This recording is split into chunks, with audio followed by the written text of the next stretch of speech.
अपने जय जोहार, जय आदिवासी, जय भील प्रदेश।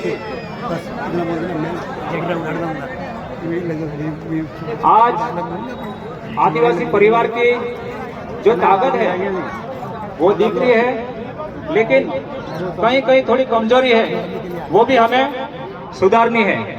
मैं ज्यादा नहीं कहूंगा, लेकिन दो शब्द मेरे एक दोस्त आने वाला था, वो नहीं आया, तो उसने कहा कि तू बोल दे।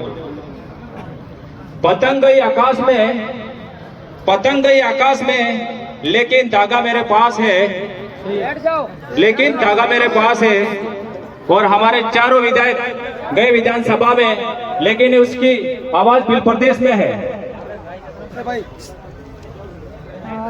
हरे भरे बाग में एक मौसम भी पड़ी, हरे भरे बाग में एक मौसम भी पड़ी, देखा तो पीछे कमल कांग्रेस पड़ी, और दूर से भी देखा तो गया बीजेपी में मालविया।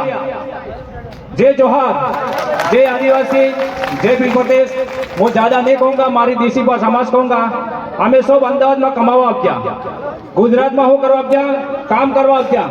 ત્યાં નવરા કામના રોજ લડાવવાનો બિલકુલ બંધ થવું જોઈએ। પહેલી વાત, આદિવાસી પરિવાર વિચારધારા एक एवी विचारधारा है कि कोई भी आदमी वे, कोई भी संगठन वे, कोई भी वे, हमें तीनों विरोध नहीं करेंगे। जो हमारा आदिवासी परिवार नो जो विरोध करेगा एना हमें खुल्लो चैलेंज करी विरोध करेंगे। बाकी जब तक हमारा विरोध नहीं करेगा, जब तक हमें विरोध नहीं करा, केम के एनी विचारधारा हमारे हाथे है, हमें ना हाथे लईने हेडवो है। आज नहीं तो काले हमारे पास वैसे पासो आवी जाएगा।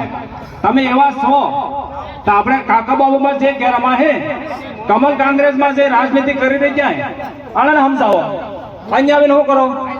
તે સૌથી જ્યાદા આપણે ક્યાંથી શરૂઆત કરવી है કે કાકાબાબુમાં જે પરિવારમાં હે, જે આદમી કમલ કાંગ્રેસમાં જઈ રહી છે, આપણે ક્યાં દબંગગીરી કરે, સૌથી પહેલા તો આને સુધારવાય। અહીંયા ગુજરાતમાં આપ્યા એક ગ્રુપ પણ આપ્યો, કોઈ બી ઘટના થાય તે છતાં આદમી પહોંચી જાય, તે પેલાનો મો ફલાણા ઢેકડા નાકડો એ વસ્તુ આસપાસી નહીં થવું જોઈએ। આમાં રાજનીતિ ગણાય, મારી હિસાબથી કે હું રાજનીતિ જ ગણूंगा, કેમ કે આદિવાસી પરિવારની વિચારધારામાં એવું નહીં આપતું હોય। સબ ભાઈઓને એક હાથે એક જાજમમાં બેવાડવા ચાહ અમે ને બેહો નહીં સમજેગા, ધીરે ધીરે ઘણો સમજેગા, પણ એનો વિરોધ નહીં કરવો હોય। सबने धन्यवाद।